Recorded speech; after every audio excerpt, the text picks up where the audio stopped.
কেউ চায় না। বাংলাদেশের জনগণ জামাত ইসলামকে চায় না, চায় না, চায় না, চায় না, চায় না।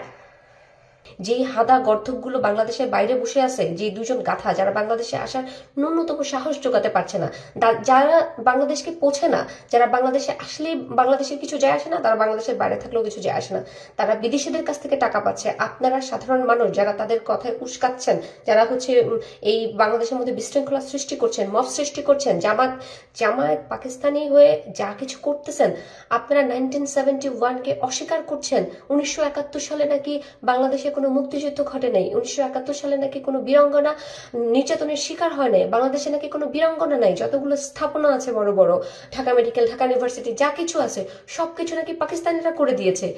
এত বছর পরে এসে, এত কিছুর পরে এসে আমাদেরকে এই সমস্ত তথ্য নতুন করে পাইতে হচ্ছে এই গাধাদের কাছ থেকে, যারা বাংলাদেশে আসার ন্যূনতম সাহস যোগ্যতা কিছু রাখে না, যাদেরকে বাংলাদেশ কিছু মনে করে না, তারাও বাংলাদেশকে কিছু মনে করে না, তারা শুধুমাত্র সাধারণ মানুষকে ব্যবহার করে কিছু ডলার কামাচ্ছে।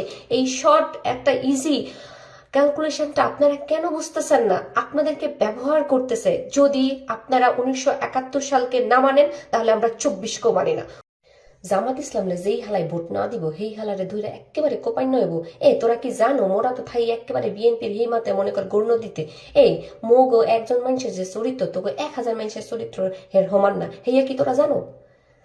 ঠিক এইভাবে জামাতের একজন নেতা গণ্য দিতে প্রকাশ্য দিবালকে একজন মানুষকে কুপিয়ে মেরে ফেলার হুমকি দিচ্ছিল। জামাত ইসলামকে যদি ভোট না দেওয়া হয়, তাহলে তারা কুপিয়ে জনগণকে মেরে ফেলবে।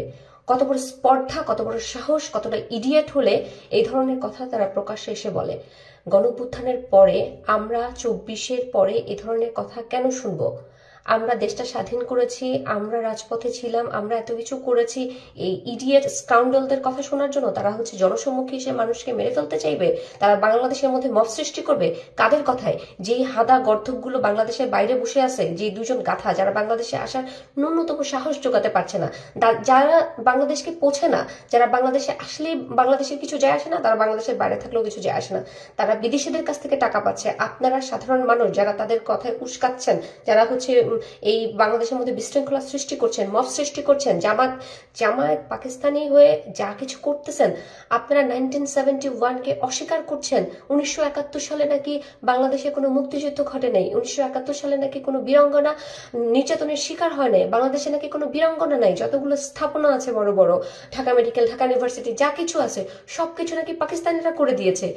এত বছর পরে এসে, এত কিছুর পরে এসে আমাদেরকে এই সমস্ত তথ্য নতুন করে পাইতে হচ্ছে এই গাধাদের কাছ থেকে, যারা বাংলাদেশে আসার ন্যূনতম সাহস যোগ্যতা কিছু রাখে না, যাদেরকে বাংলাদেশ কিছু মনে করে না, তারাও বাংলাদেশকে কিছু মনে করে না, তারা শুধুমাত্র সাধারণ মানুষকে ব্যবহার করে কিছু ডলার কামাচ্ছে। এই শর্ট একটা ইজি ক্যালকুলেশনটা আপনারা কেন বুঝতেছেন না? আপনাদেরকে ব্যবহার করতেছে। যদি আপনারা 1971 সালকে না মানেন, তাহলে আমরা 24কেও মানি না। গণঅভ্যুত্থান বলে কোনো শব্দই বাংলাদেশে তাহলে হয় নাই। গণঅভ্যুত্থানে কোনো মানুষ মারাই যায় নাই, কেউ শহীদ হয় নাই, কোনো শহীদ নাই, কোনো আহত নাই, কোনো নিহত নাই, তাহলে অভ্যুত্থানও মানি না, 24ও মানি না। 1971 সালের মতো একটা ঘটনা, যেই ঘটনার কারণে, যেই যুদ্ধের কারণে, যেই কারণে আমরা বাংলাদেশকে পেয়েছি। আরে ভাই, আপনি এখন বাংলায় কথা বলতে পারতেছেন, কেমনে পারতেছেন? বাংলাদেশ হওয়ার কারণে পারতেছেন, এটা তো পারতেন না। আপনাকে কেসা হুয়া কেয়া হুয়া উর্দু ভাষায় কথা বলতে হইতো। এখন আপনি বাংলায় যে গালি দিচ্ছেন, বাংলায় থ্রেট দিচ্ছেন, এগুলো বাংলায় দিতে পারছেন জাস্ট বিকজ অফ বাংলাদেশটা হয়েছে বলে। সেই বাংলাদেশকে যে অস্বীকার করে, সেই কুলাঙ্গা, সেই ইডিয়েট, সেই স্কাউন্ডাল গুলো দেশের বাইরে পড়ে আছে, আপনাদেরকে ব্যবহার করছে, আর আপনারা ব্যবহৃত হচ্ছেন।